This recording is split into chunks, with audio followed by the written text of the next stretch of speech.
ഇത് ബോംബ് നിർവീര്യമാക്കുന്നതിനിടെ സംഭവിച്ചതല്ല. നമ്മളൊക്കെ കഴിക്കുന്ന മാമ്പഴം ഒന്ന് കത്തിക്കാൻ ശ്രമിച്ചതാണ്.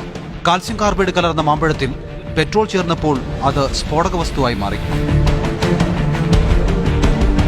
ഇരുമ്പ് വെൽഡ് ചെയ്യാൻ ഉപയോഗിക്കുന്ന അസറ്റ്ലീൻ വാതകമാണ് കാൽസ്യം കാർബൈഡ് ഉൽപ്പാദിപ്പിക്കുന്നത് എന്നോർക്കുക. നമ്മുടെ പ്രവാസികൾക്ക് കഴിക്കാനായാണ് കരിപ്പൂരിലെ കയറ്റുമതി കേന്ദ്രങ്ങളിൽ ഇങ്ങനെ മാങ്ങ പഴുപ്പിക്കുന്നത്. ഈ വിവരം ലഭിച്ച ഞങ്ങൾ ഭക്ഷ്യസുരക്ഷാ ഉദ്യോഗസ്ഥരോടൊപ്പം അവിടെ എത്തി. കണ്ട കാഴ്ച ഞെട്ടിപ്പിക്കുന്നതായിരുന്നു.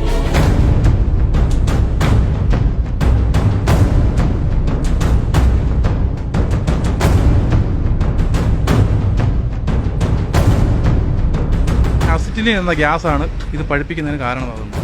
ഇത് ഒരു കാർസിനോജൻ ആയതുകൊണ്ട് തന്നെ food safety and standards act 2006 പ്രകാരം ഇത് നിരോധിച്ചിട്ടുള്ളതാണ്. ഇതിന് മുൻപുണ്ടായിരുന്ന മായം ചേർക്കുന്ന നിരോധന നിയമപ്രകാരവും ഈ ആർട്ടിഫിഷ്യൽ റൈപ്പനിങ് ഏജൻസ് ഇന്ത്യയിൽ നിരോധിച്ചിട്ടുള്ളതാണ്.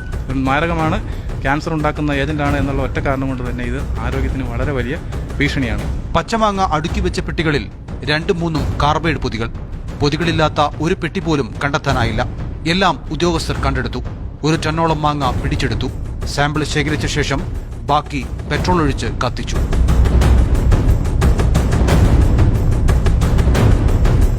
ക്യാൻസറിന് കാരണമാകുന്ന കാൽസ്യം കാർബൈഡാണ് പാവം പ്രവാസികളെ ഈ കയറ്റുമതിക്കാർ തീറ്റിക്കുന്നത്.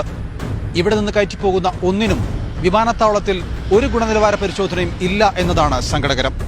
ക്യാമറമാൻ PV സന്ദീപിനൊപ്പം മുഹമ്മദ് നൌഫൽ, മാതൃഭൂമി ന്യൂസ്, മലപ്പുറം.